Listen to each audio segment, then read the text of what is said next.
पावसाचा जोर ओसरला तरीही वाढले 2 टीएमसी पाणी. कोयना परिसरात पावसाची विश्रांती. धरणात 42.6 टीएमसी पाणीसाठा. 18,950 क्युसेक्स पाण्याची आवक. महाराष्ट्राची भाग्यलक्ष्मी असणाऱ्या कोयना धरण परिसरात सध्या पावसाने विश्रांती घेतली असून धरणात गेल्या काही दिवसात पाण्याची चांगलीच आवक झाली आहे. कोयना धरण परिसरात झालेल्या दमदार पावसामुळे सध्या धरणात 18,950 क्युसेक पाण्याची आवक होत असून सध्या धरणात 42.6 टीएमसी पाणीसाठा झाला आहे.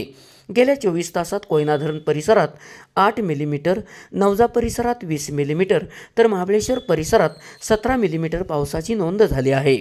आज अखेर कोयना परिसरात 1,990, नवजा परिसरात 2,319 तर महाबळेश्वर परिसरात 1,769 मिलीमीटर पावसाची नोंद झाली आहे.